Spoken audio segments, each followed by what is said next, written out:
Hello আমার প্রিয় বন্ধু বান্ধবীগণ। তো বন্ধু বান্ধবীগণ, তোমরা নিশ্চয় খুবই ভালো আছো। তো আমিও খুবই ভালো আছি। তো আমি হেনে নিয়ে এলাম এই যে কাঁটাআলা খোসাআলা। তো যাই হোক, কাঁটাআলা খোসাআলা কাঁকরোল, এই কাঁকরোল তো সবাই চেনো। আর কাঁকরোল দেখলেই যারা যারা দৌড়াইয়া পোলাও খাওয়ার ভয়ে যে গন্ধ কয় কাঁকরোল ভালো লাগে না, স্বাদ লাগে না।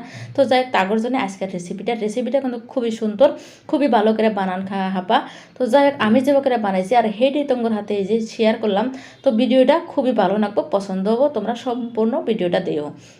তো প্রথমে কাঁকরোল গোনা নিলাম। কাঁকরোল গোনার বোটা টোটা কোনো ফালান যাব না, কিন্তু কাঁকরোলটা এই যে বোটা হুদ্দায় খুবই যত্ন করে মধ্যে থেকে ফালা বরাবর করে করে কেটে দিতেছি। তো এইভাবে করে সব কটা কাঁকরোল আমি কাইটটা কুইটটা নিয়ে নেব। কাঁকরোলগুলো প্রথমে হেদ্দ করে রাখবো, বুঝছো। হেদ্দ করার জন্য দিয়ে দিছি পানি। পানির মধ্যে দিয়ে দিলাম এই যে কাঁকরোলগুলো, থাপকায় থপকায় একদম সুবাইয়া ধরলাম। তো না সুবাইয়া দিলে তো হেদ্দ হবো না। তারপরে দিয়ে দিলাম সামান্য পরিমাণে নুন, যাতে ভালো করে হেদ্দ হয় আর ভিতরে নুন ঢোকে। আর এখন যেটা করলাম, কাঁকরোলগুলো হেদ্দ হয়ে গেছে, ঠান্ডা হবার দিয়েছিলাম, ঠান্ডা হয়ে গেছে। এখন যেটা করতেছি, কাঁকরোলের ভিতরে যে বিচিগুলো আছে খোসায় খোসায় একটা চামচ দিয়ে বাই করে নিতেছি। আর এবার করে খোসায় খোসায় সব কাঁকরোলগুলো খালি করে রাখবো। পেটের ভিতরে যে বিচিগুলো আছে সব খালি করে নিয়ে রাখবো।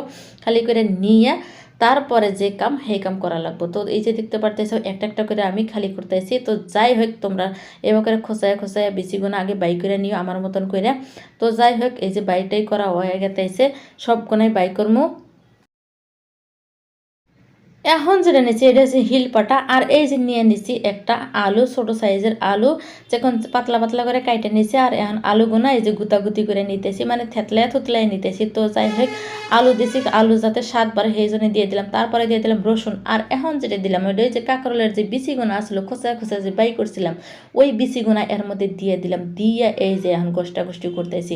তো যাই হোক, পাড়ার মধ্যে যদি গোষ্টাগোষ্ঠী করা যায় তাহলে কিন্তু খাতে খুবই স্বাদ লাগে। তো এরকম করে গোষ্টাগোষ্ঠী কইরে একদম ঘরোয়াভাবে খাওয়াটার মজাই আলাদা, আমার কাছে খুবই ভালো লাগে। এই জন্য আমি এই ব্যবস্থা করে নিই। তো যাই হোক, বক বক করতে করতে এই যে বাটা কষাগোনা হয়ে গেল গা, কষ্টাকষ্টি করা শেষ। এখন এই যে সব কোনা একদম কাচ্চা কুচ্চা এখানে করে নিয়ে নিতেছি, একটা বাড়ির মধ্যে তুলে নিয়ে নিতেছি। তো পরবর্তীতে যা করবো ওইটাই এখন দেখামো। বিচি মিচিগুনা বাড়াবাড়ি শেষ। তো এখন দিয়ে দিলাম একটা পিঁয়াজগুলো ছোট ছোট করে কাটে নিচ্ছি যত্ন করে। তারপর দিয়ে দিলাম মরিচগুলো খুবই যত্ন সহকারে কাটছি। এখন দিয়ে দিলাম হলদি গুঁড়া। তো হলদি গুঁড়া পরিমাণ মতো দেওয়া যাবো, বেশি দেওয়া যাবে না। তারপর দিয়ে দিলাম জিরার গুঁড়া, দইনার গুঁড়া। আর এখন দিয়ে দিলাম শুকনা মরিচের গুঁড়া। তো তারপর দিয়ে দিলাম নুন। আর এখন যেটা দিলাম এটা হলো চাইলের যে গুঁড়া আছে না, চাইলের গুঁড়া দিয়া এই যে ভালো করে চেটকা চেটকি কইরা মাহায়া একখানে কইরা ভর্তা ভর্তা বানান রাখবো, থেকে আসেন ভালো লাগবো। তো যাই হোক, এই যে ভর্তা ভর্তা করে নিতেছি। আর এখন যেটা হইলো, এই যে পেটগুনা যে খালি করে নিছিলাম, আর অন্য যে গোষ্টা গোষ্ঠী কইরা বাটাবাটি করে মাহামাহি কইরা একখানে করে নিছে, আর ওইটা একটা একটা করে দিয়া এই যে পুরপরা কাঁকরোল বানাইতেছি, বুঝছো।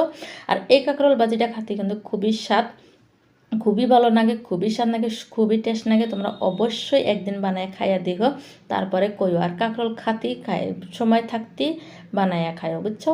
তো যাই হোক, এক সৌন্দর্য বানানোর জন্য একটা করে দইনার পাতা দিয়ে দিছি। তো দেখো যে কত সুন্দর দেখা গেছে না, এটা হইলো সৌন্দর্য বাড়ানোর জন্য, এটা স্বাদ বাড়ানোর জন্য না। তো যাই হোক, যাতে ভালো দেওয়া যায়, ভালো বস্তু সবই পছন্দ করে।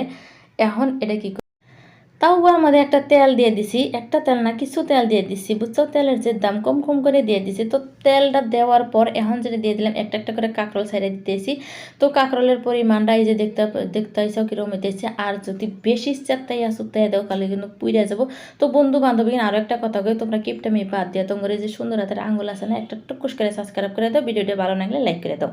তো যাই হোক, এই যে দিয়া তার মধ্যে উল্টাই উল্টাই ঘুরাইয়া ঘুরাইয়া বাঁচতেছি, বুঝছো। কিপটা মানুষ তো ওই রকম করে বেজে নিয়ে রাখবো, কারণ বেশি তেল দিয়ে বাঁচা যাবো না, বেশি তেল খাইলে স্বাদ লাগে না, কারণ তেলের দাম বেশি।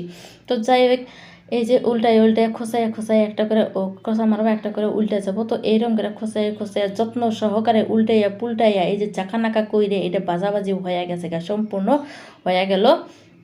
মানে এখন এটা খাওয়া যাব। তো এরকম করে ঘুরাইয়া ঘুরাইয়া জাকা নাকা কইরা তল পিঠটা বাজানো, উপর পিঠটা না, উপর পিঠটা তো সাইডে দিলে হয়ে যায়। তো বন্ধু বান্ধবী কিন্তু তোমরা কিন্তু এইবার করে খাইয়া দেইহ, তারপরে আমাকে একদিন অবশ্যই কইও মেসেজ করে। তো তো যাই হোক এই যে ভাজাভাজি শেষ, এখন আমি এটা চুলাই থেকে নামায়া গরম গরম ভাত দিয়ে খামো, এটার স্বাদই আলাদা। তো এই বন্ধু বান্ধবীগণ আমার ভিডিওটা কীরকম হয়েছে কমেন্ট করে তোমরা অবশ্যই জানাইও। ভিডিওটা ভালো লাগলে লাইক শেয়ার কমেন্ট করে দিও। তো আজকের মতো তোমার থেকে বিদায় নিতে এসে আবারও আসবো কোনো নতুন রেসিপি নিয়ে।